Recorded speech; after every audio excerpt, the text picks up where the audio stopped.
So I don't know if you've heard, but Tommy John died this week. And if you don't know who he was a phenomenal baseball player. And if you do know baseball, you'll know his name, even if you never saw him pitch. So Tommy John's surgery is now almost routine. And that is what we're going to talk about today, because in 1974, it didn't even exist. And there was no proven procedure and no comeback history. And so this is about Tommy John's story, but really about human courage, I'm going to say.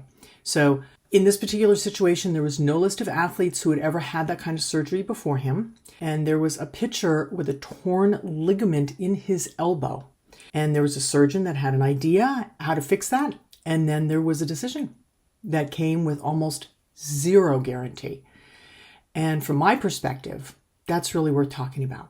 Because sometimes I think that courage doesn't mean having no fear. It means agreeing to become really the experiment, if you will. And that's what we're going to talk about today. This is an amazing story. Hi, I'm Leeza Steindorf, and for more than 30 years, I've worked with Fortune 500 companies and government organizations and individuals around the world, helping people navigate communication and conflict and change. And I want to use Tommy John's story today to talk about a very specific kind of courage. As I said, not fearlessness and not bravado, and not just believing in yourself. Not that there's anything wrong with that. But I mean the courage to actually move forward when what you've known, the path you've been on, is absolutely gone, and the one in front of you has never been tested, like you're looking at the unknown. Because Tommy John was told that his odds of ever pitching again were 1 in 100. 1% chance of being able to pitch again. So if you hang with me, I want to show you why that number didn't stop him and why actually the decision that he made ended up changing a whole lot more than only his own life. Okay, so in 1974, Tommy John was pitching for the Los Angeles Dodgers when he really badly injured his ulnar collateral ligament in his elbow. So that's like on the inside of, it's towards your pinky. It's on the inside. It's this bone here along your forearm. And then there's a ligament that's responsible for that, turning and moving and lifting, right? And at that time, that kind of injury was generally considered, I'm going to say, a career end, right? Especially for a major league pitcher. And that was the reality. Like there was no way around that. So what he had known, his career as a really awesome pitcher in baseball, was at an end. But then this doctor, Frank Jobe, proposed something actually pretty radical. He wanted to reconstruct the damaged ligament using a tendon from somewhere else in Tommy John's body. So you have to think about this. This is 74, 20, that's 50 years ago. That's a long time. So you have to go back in our medical evolution to that time. This was like revolutionary what the doctor was suggesting. It'd never been done before that way, especially not for a major league pitcher. And nobody could tell him, okay, here's what recovery looks like. We're going to do this surgery, and then this is what you've got ahead of you. No one had ever done it before, right? So Job later estimated the chance that John would return to pitching at that 1%. 1%. And I think this is where the story gets super interesting, because courage, I think, often gets romanticized after the fact, right? We look back and we say, oh, well, of course he did, right? Look at what happened. Like he just had all this courage. But Tommy John did not know what was going to happen next. He knew one thing. Without the surgery, his career was over. Like he just couldn't play. But with it, there was at least a possibility, even though it was a minuscule one. So the question wasn't whether he could control what happened next, because he couldn't, right? He had no control over the outcome of that surgery. But the question was what he wanted to do with the reality that he was actually facing. And that's where real power is, right?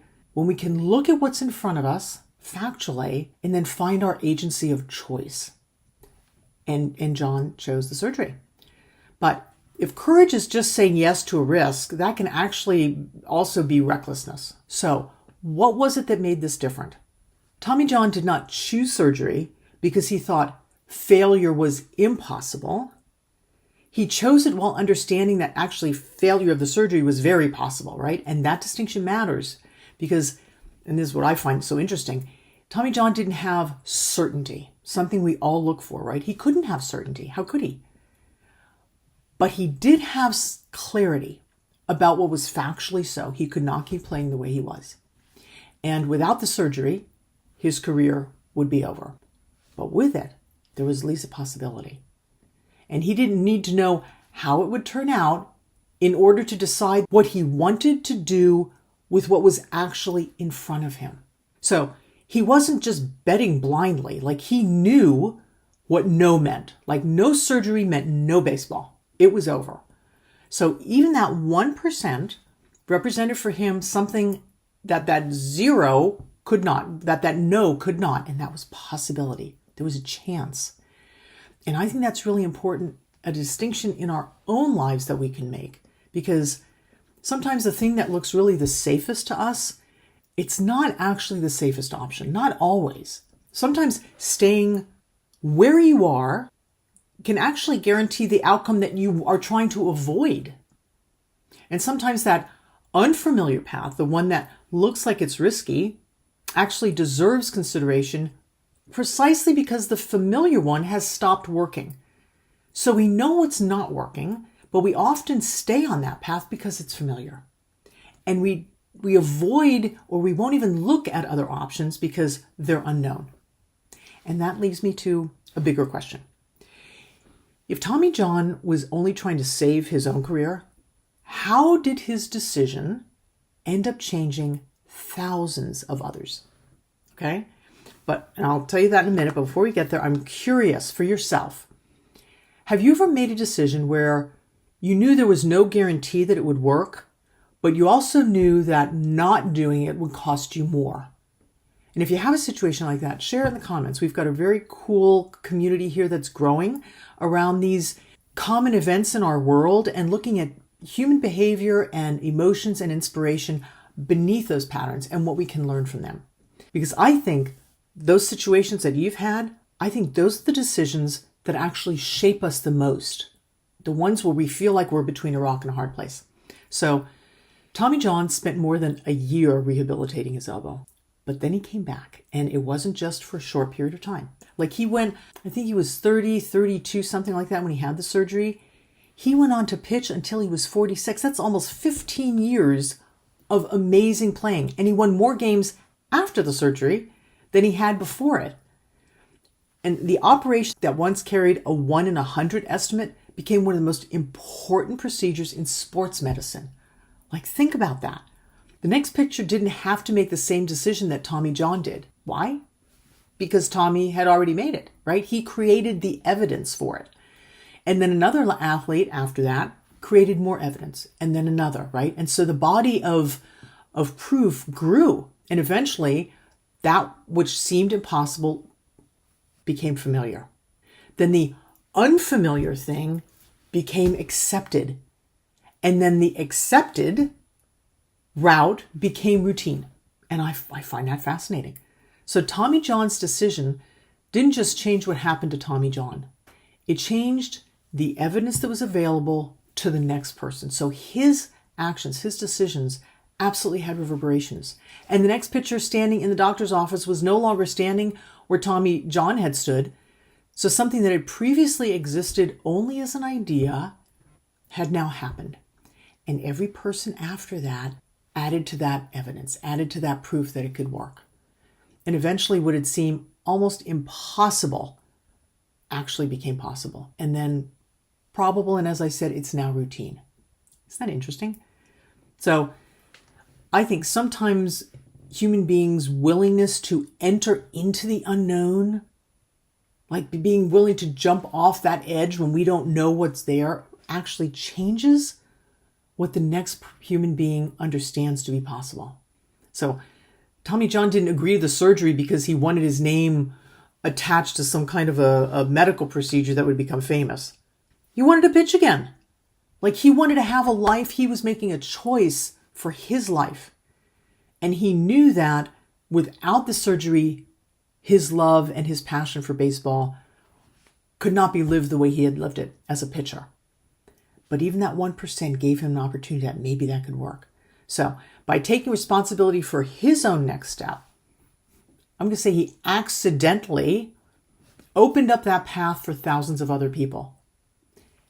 And that raises another question, for me at least. What becomes possible for someone else simply because of us being willing to go first, because we're willing to take a chance? And I think that we don't give ourselves credit. I think that we don't look at what we've done in our lifetime and how many people have actually grown from what we've pioneered, from the cliffs that we've jumped off, from the paths that have been unfamiliar for us and that we've journeyed down anyway.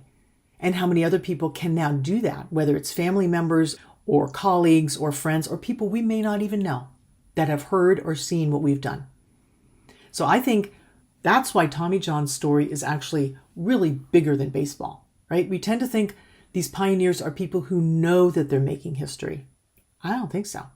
I think they're people who are simply standing at that edge of what is known to them and being asked to decide what's next. So Tommy John couldn't know whether that surgery would have saved his career. He certainly couldn't know it would eventually save thousands of careers after his. He just knew that the old answer that he'd been playing with, that injury, no longer worked. And he was willing to participate in a new future, in new steps, in a new path. So when I think about courage, I don't necessarily think of someone who knows everything is going to be okay, or even, as I said earlier, who's afraid and does it anyway. I think of someone who's willing to say, I don't know if this is going to work, but I know why it's worth trying. Man, that's powerful. And those are two completely different approaches, right, to walking your path. And maybe that is the real legacy actually behind the name Tommy John. Not the operation or his willingness to go first, but that willingness to step into the unknown because he knew what he wanted. Okay, something to think about. So if this gave you a different way to think about courage or uncertainty or change, I'd love for you to subscribe to the channel, and please do leave your comments. As I said, I really enjoy reading them, and we've got a growing community here of really thoughtful people. And each week we look beneath the stories that everyone's talking about, and we talk about the deeper human patterns and the things that can inspire us and that we can learn from. So I'll leave you with this. Sometimes going first doesn't just change what happens to us. It literally changes what the person coming after us knows is possible, because every move that we make widens possibilities. Really does. It's phenomenal. I mean, that's my world anyway. So thank you for listening. I appreciate you being here. And until next time, be well.